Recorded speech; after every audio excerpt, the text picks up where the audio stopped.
like to call to order the board meeting for Wednesday, November 20th for the Brushy Creek Regional Utility Authority. Please note the roll. Vice President Flores. Here. Secretary Shaw. Here. Director Kirkland. Here. Director Baker. Here. Director Anderson. And myself, Ann Duffy, present. All right, now's the time where we call for citizen communication. I have one person signed up to speak, and this is Liz Abra Sald. Reminder of citizen concerns of Phase 2 electrical route. And welcome also to all the North Rim residents tonight. Thank you. Thank you. For the record, my name is Liz Abra Sald. I live at 18205 North Rim, and I'm speaking this evening on behalf of the 103 households on North Rim.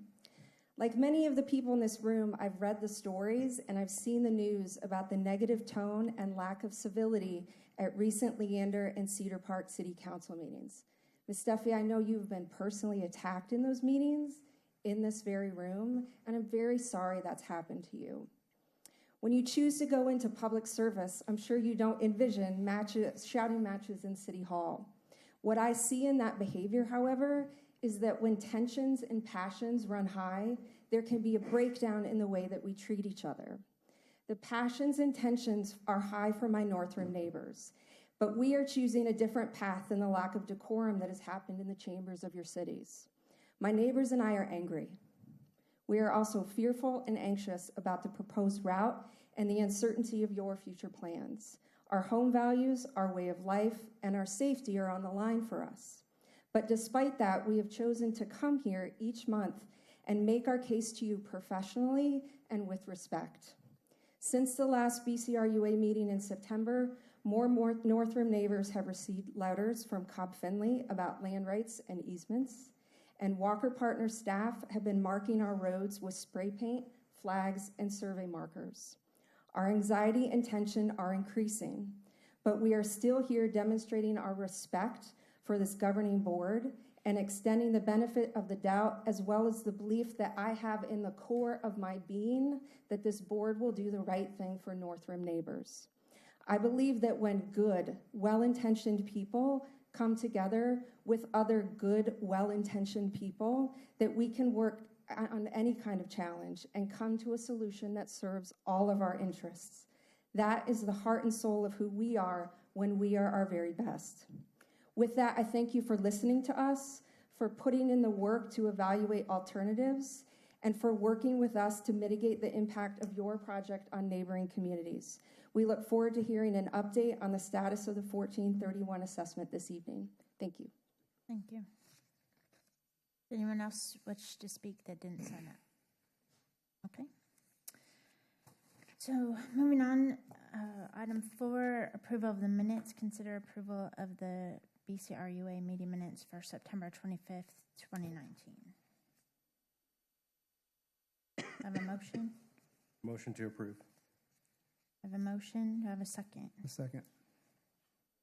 Motion by VP Flores and Secretary Shaw is the second. All those in favor? Aye. Aye. Okay. Item 5A, consider an update and possible action regarding the Phase 2 pump station architectural design concept. Ms. Bondi. Thank you, Madam President. In 2013, after an exhaustive review of alternative sites for the Phase 2 pump station that is proposed, BCRUA acquired a site from the Lower Colorado River Authority that had been part of Sandy Creek Park, which is operated by Travis County. And to minimize impact to this popular park, BCRUA agreed to several conditions, including incorporating into the pump station architectural elements compatible with surrounding development. And 2 alternative architectural renderings were presented at the public hearings. I'll call one of those the Tuscan, and one of them the Hill Country architecture. So now, years later, we are in final design of the pump station, and staff and the operating committee are recommending that we proceed with the concept included in your board packet. And Monique, would you put this up for others to see? This architectural concept is similar to the Hill Country alternative, and it also matches the style of the BCRUA water treatment plant. So no action is needed on this item, but we wanted to make sure that everybody was able to see it, and I'd be happy to answer any questions or take any comments on that. Board, any questions? Comments? Okay, thank you. Call item 6A, consider staff overview from the general manager regarding phase 2 design activities. Ms. Bondi. Thank you. So staff is working diligently on phase 2 final design, and we are at the point of applying for required regulatory permits, including those from Travis County and the City of Austin, both of whom are going through changes in their regulatory processes. Our proposed intake structures and pump station are in the City of Austin's ETJ. And while Austin doesn't require a building permit, it does have codes for site plans, drainage, and water quality protection in its ETJ. So our consultants that we already have on board will develop and submit the applications, but I'm recommending that we contract with an attorney from the firm Jackson Walker, who is well experienced with these complex political processes, to assist with permitting reviews and meetings and such. We would plan to incorporate this attorney's services into our engineering consultant's contract, and the cost would be covered by savings that we've made in the design process already. We would plan to control the cost by only inviting the attorney to meetings that would be absolutely necessary, and making sure that they're more in a review capacity. So again, no action is needed on this item. We don't have any proposal in place to consider, but I'd be happy to answer any questions. Anyone have questions? So that'll just be a coordinated effort with the other city attorneys as needed. We would engage. Yes, if they, I suspect they would just help guide us through the process, but if we run into a snag, we would certainly bring that to the board's attention. Okay. Thank you. Any other questions? Okay, thank you. Item 6B, consider a staff overview regarding the BCRUA quarterly investment report for July 1, 2019 through September 30th, 2019. Mr. Meredith. Hi, good evening, President Duffy and board members. I'm Kent Meredith from the City of Cedar Park Finance Department. And tonight I'm going to go over the quarterly investment report with you. In your packet, you should have a management summary that looks like this without the highlights on it.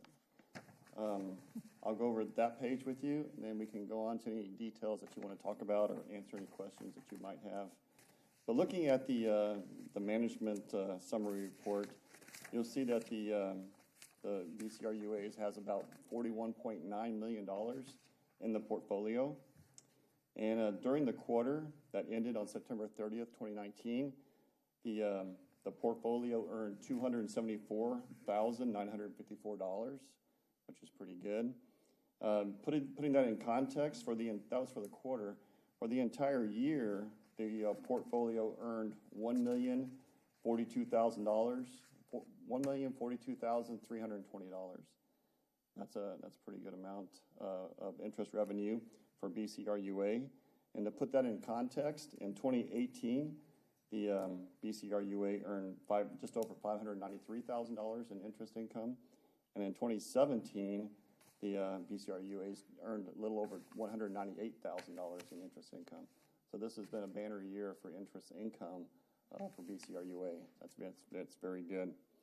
So to put that into another perspective, if you look at the bold yields that are just below the box on the summary report, you'll see that the average yield to maturity for the entire portfolio was 2.127%.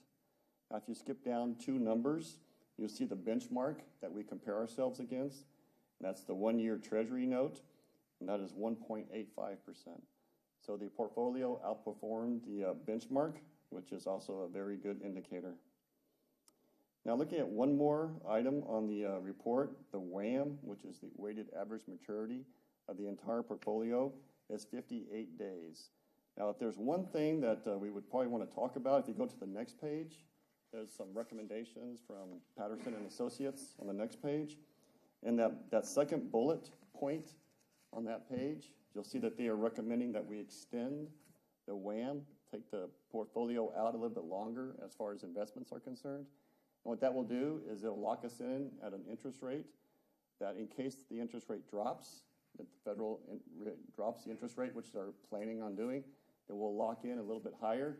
And when the interest rate drops, it will be locked in, and we won't lose any interest returns if we can do that. So the one thing that Patterson and Associates is recommending is that we extend our portfolio out a little bit, and they'll talk with Robert Powers, who's our investment advisor, our investment officer for BCRUA, and I'll talk with him as well, and we'll discuss that recommendation from Patterson and probably move forward with extending the portfolio's WAM a little bit further. So that's all I have for my information. If you have any questions, I'd be more than happy to entertain those. Questions? So what is the high end of our, within guidelines, how far out can we commit? 365 days. Okay. And so we're averaging, what, 2 months versus a year? It's pretty short. Okay.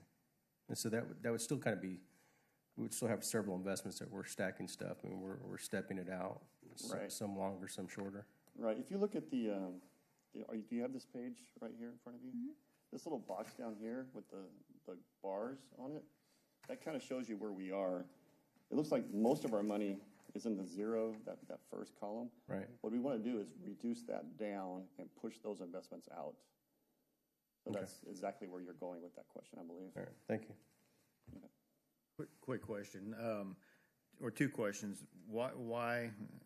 I'm the new guy, so why the average yield versus the one-year Treasury is the point of that we measure up against? What's the purpose of that? Well, the average yield is the yield for the entire portfolio, what it earned in that quarter. The U.S., the one-year Treasury, because we just discussed, we can go out 365 days. It's the maximum WAM that we can go out. So what we do is we look at all the Treasury benchmarks and pick one that we can measure ourselves against. So we pick the one-year Treasury because it matches up with our 365-day WAM. Okay. And then my second question is, if we're able to move some of those funds further out, does that correlate to more return, the Yes. longer investment it is, just like Well, normal? that's a very tricky question. Okay. Now, let's go to, that's a very good question. I'm glad you asked it. In fact, there's a page that has these lines on it. This is called the yield curve chart, if you see those. What we're seeing here is an inverted yield curve, which is very unusual. So if you look at that red line at the bottom, the shorter investments are earning a higher yield than longer investments. That's very unusual. So what you're asking me, is it better to go out longer?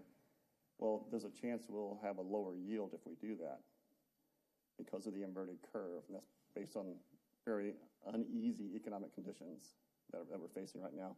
And we faced it for the last 4 quarters. You can see all those quarters.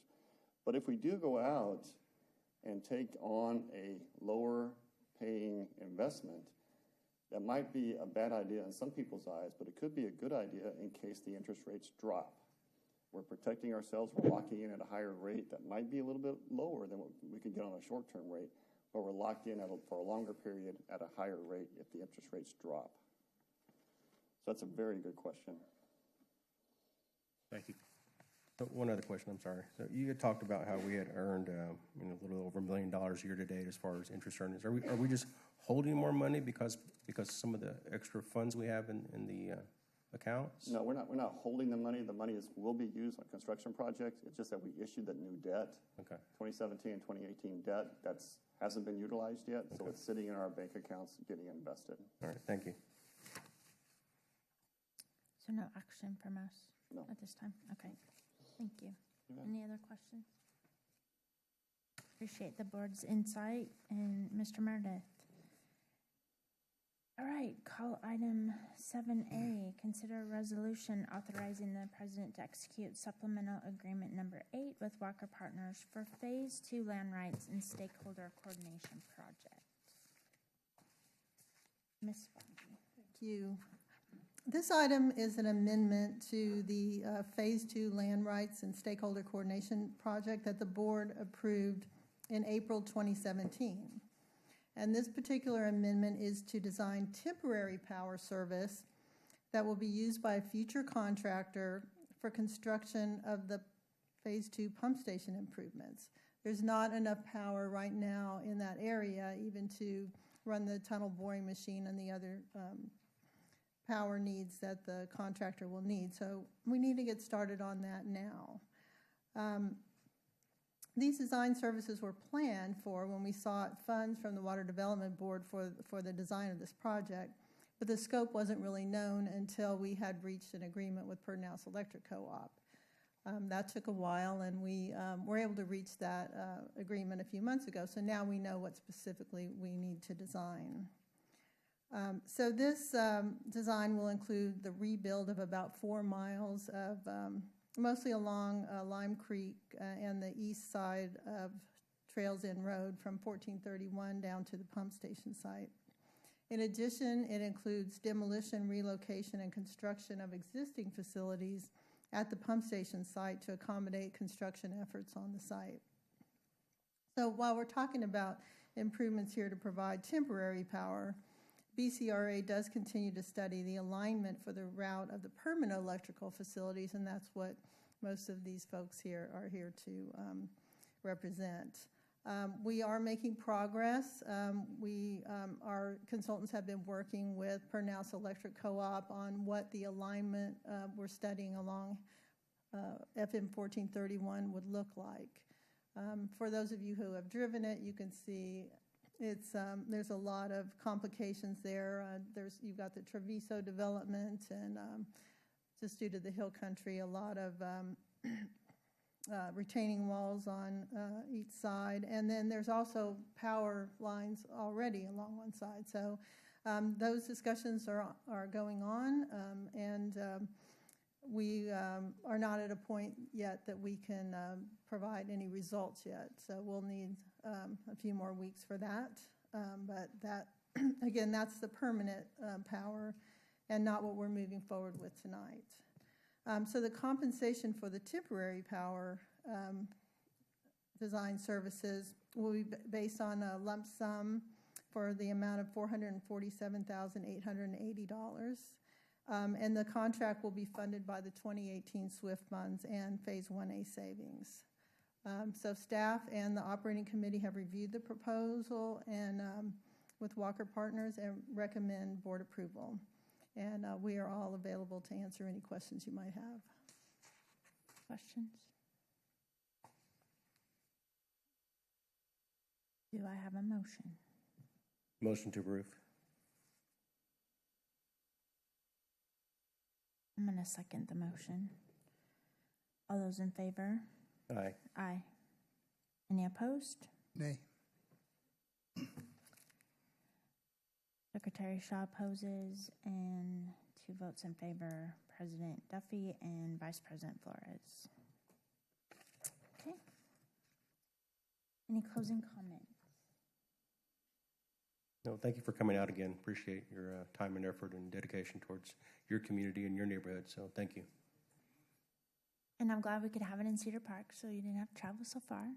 Feel free to stick around and enjoy what we have in Cedar Park. Anybody else? Okay. No new business. The meeting is adjourned. 6:20.